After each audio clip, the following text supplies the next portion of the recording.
This is Sean Sport in podcast form. Well, it's going to be a huge clash between the Wallabies and the Springboks, world champions on Saturday night here at Optus Stadium. 5:45 an early game, so it gets broadcast over to the East Coast, everybody. So go out afterwards. We're going to catch up with Nick White, of course. We're claiming him as a West Australian these days because he joined our Western Force. So he's along with the ranks of Kate Walsh now. Yes, that's right. We're claiming him.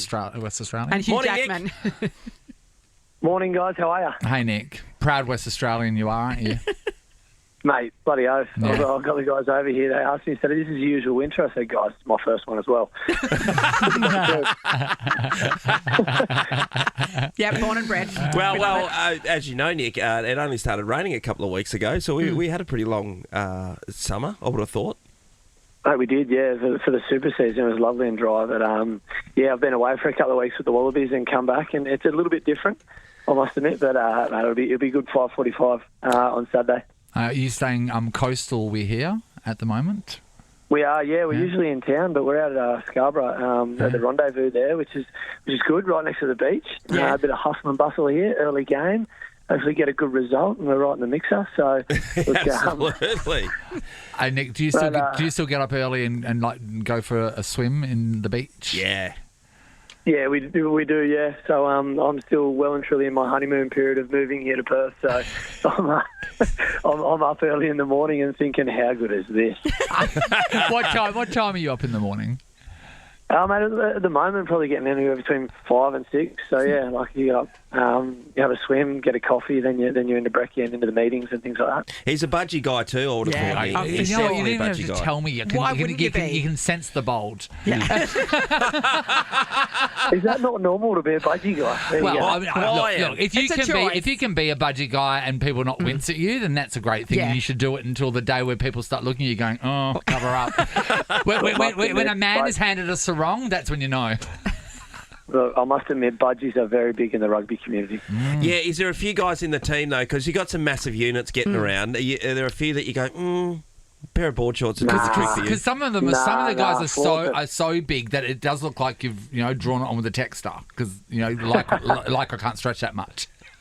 Look, there are some big men, and look, if you've got the confidence and you can pull it off. That's it. That's all you need. It doesn't matter about your body. Confidence is key. It's just the confidence. That's a good call. Now, Nick, we're coming off the back of, on the scoreboard, it was 33-7, but James Slipper was saying you left a lot of points out there in the first match in Brisbane over the weekend. We did, yeah. It was a disappointing one in terms of when you review it. A lot of cases of we didn't do what we say we're going to do. Like we had a game plan to go out there, a good game plan. When we look back at it and we look at all the areas where we could have had opportunities, we didn't pull that trigger. So it's disappointing to not execute the plan. And that comes with, I guess, speaking of big bodies, if you've seen these South African boys, holy dooly, they are big men, and it's a case for a young team when you step in the ring, and certainly a heavyweight ring, and caught one to the nose. That game plan can go out the window pretty quick. I think. We kind of showed a little bit of maybe youth as a side, and it will be far better for it this weekend. This time we'll step into the ring, know what to expect, and be able to move the ball and put them under some threat. And we've seen where those opportunities are. It's a rare thing in sport to play someone back to back, so that we're playing the same side again. They'll know a lot about us. We know a lot about them, and like I said, for a lot of boys playing those big boys for the first time. When they step back in the ring, at 5:45 Saturday, they'll know what to expect. When they get hit, it won't be such a surprise. Yeah, for yourself though, you're not in the forward pack by any means, playing in the half position generally. When those massive units throughout your career get hold of you... my natural thing is, self-protection. You want to, flinch or flee. Yeah, I think cry. Yeah. I think you kind of get used to it, or you have a mentality that you're kind of the same size, I think, after a while. Do you, Nick? Do you, Nick? Oh, look, I'm by far the smallest. I'm still one of the smallest in world rugby getting around, and I have this weird perception that I am their size when I step on the field. I think you just get used to it. You're like, you know what, yeah, and then I'll take it. And then you realise you're not, though, you get don't you? you get dosed to real severe bit of reality, either when you get hit by them or the next morning when you wake up. Yeah.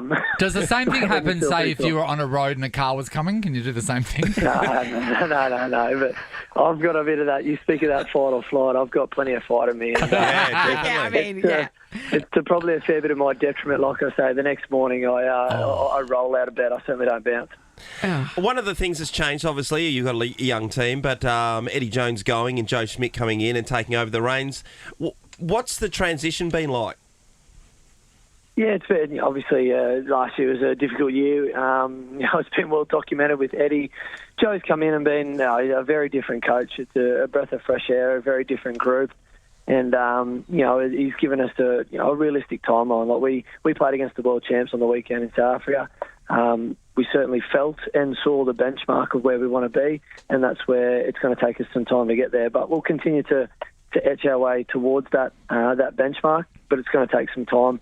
He's very big on the detail of the game and habits, and we're slowly getting there. But he understands. To build those habits, it's going to take time. You don't just very quickly, flip a page and all of a sudden become as good as the back-to-back world champions. They're 8 years been at the top of the tree.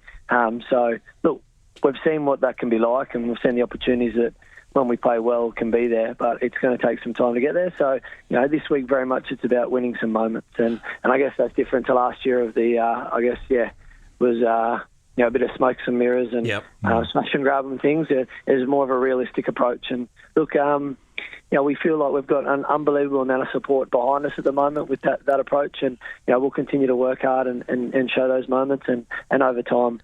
That's where we want to be. A team like South Africa that have been at the top for a long time. So what's next for the morning? Sluggos on and a quick dip? Is that what we're doing? Yeah. I've actually been in for a quick dip. I'm back. I've had a coffee and pleasure to speak to you guys. Hey, just quickly on Sluggos, because I'm not a person that wears them, nor have I ever had them. When you travel, like you, Nick, travelling around, how many pairs do you pack? Do you have like one wet, one dry? Okay, so if I'm on holiday, generally, like I go to Bali, as you guys know. Yeah, budgies. I take a minimum of 2. What about you, Nick, when travelling? How many do you take? Make sure you pack. Like 8. How many pairs of jocks do you take, Nick? Dean, I think at home I've got about 40 or 50. Oh, no! We get them for our team. So I have a heap of Wallabies ones, Western Force. What's your favourite one? What's your favourite pair? Because you have one that you go to. Yeah, the avocados. Why, couldn't find the eggplants? Couldn't find the eggplants, eh? Say no more. Nick, good luck against the Springboks this weekend. It's going to be great. Everybody get behind the Wallabies. Cracker. We'll get behind you, Nick. Legend. Bye, mate. It's got to be the avocado. Smash that avocado, buddy. Sean Sport in podcast form. Hey, yesterday we talked a lot about the Olympics, and in particular, that you missed it, but we were talking about Ray Gunn and his performance. Why? Why was that newsworthy? Oh, nothing. It's just the best breakdance ever. So today, just going to concentrate this morning on a little bit of football, and over the weekend there was a game between Collingwood and Sydney on Friday night. Collingwood went down in the last seconds to the Sydney Swans. There could have been a free kick given to the Collingwood Football Club, a 50-metre penalty. Therefore, they would have scored and won the game. Anyway, the call and the decision wasn't made by the umps. And the Collingwood coach, Craig McRae, decided to have a bit of a whinge at the time. Mm-hmm. He says in defence of himself that he probably chose the wrong words, but, caught up in the moment and whatever. But he had a complaint about, this is what he said in a nutshell. If the game was played at the MCG instead of in Sydney, that umpire would have called the free kick and it would have got paid. Right, so location bias. Yes. I really do enjoy hearing people complain at this time in the morning, so let's do it. Okay. So this is Sydney coach John Longmire in response. Extraordinary admission from a coach of a team that has the biggest home ground advantage in the AFL. This year they play 14 games in the MCG. They play 3 at Marvel. That's 17 games, essentially in front of their home crowd. And they play finals and obviously the grand final in front of on their home deck, because it's a pretty extraordinary admission from the club that has the most and the biggest home ground advantage in the competition. 17 games they play That's at home. crazy. Just put How many yourself in games the are there in the season? 24 rounds. So, yeah. so the Eagles and Dockers played 12. If they played 17 home games, both the Eagles and Dockers would be in the top 3 richest clubs in the comp, because that means they get the gate receipts. Yes, well, the And- Eagles already are, but yes. Yeah, they are. They're top. They're They top sell 2. heaps of mugs. Yeah. Yeah, mugs galore. And then on the other side of things, because you're playing at home, you're going to be winning more games than you're Yes, losing, and- and and you therefore you're don't- going to play in the finals all the time. You don't have the burden of travel on your Yeah. body as well. So we've got to, we know the problem exists and we know they're not going to do anything about it. So what can we do? There'd have to be asbestos in the MCG. We should start reporting them for asbestos. They'd have to be. Certainly when I played. Certainly when I There's, played. so there'd have to be bits there, Sean. So there's one thing we can do. There's a week. Okay. Now we're week. down. Now we're a game. Okay, now so now we're- there's 16 games. We're- What's next? We're claiming life off those individuals Yeah. rather than games. Yeah. Current games. Yeah. We're going to. So anyway, we're going to get 3 more years of life. Okay. For living also, over here and playing at Optus. breaking at night, right? No, you're not supposed to do this, but breaking at night, dig a little hole into the turf and make sure once you're done, it's fine. And then they then call in a burial site. Okay. And then just have random bones in there. That's at least 2 weeks. Because they Oh, have to okay. investigate. They have to thoroughly. investigate. It Yeah. could have been a murder. Yeah. Oh, that's really That's great. 2 weeks down. So now so that's what's now. Now we're 14. Okay. We're evening it out. I'm saying working is really we well. can You're talk gonna about have a to take problem out- that's never going to change, or we can work out solutions to make the problem You're stop. going to always have to take been out Marvel solutions Stadium focused. as well, because otherwise they just go there. So and easy. that's still essentially Yeah, we'll playing do in the front same of a thing. home We'll do crowd. the same Yeah. thing. Yeah. Burial bones.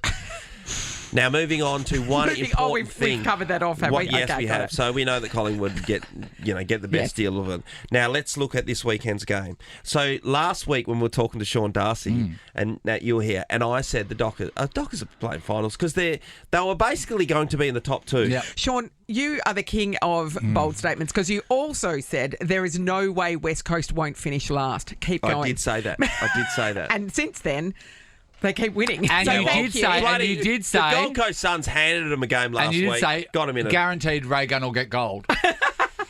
You said that too. Well, I stand by that.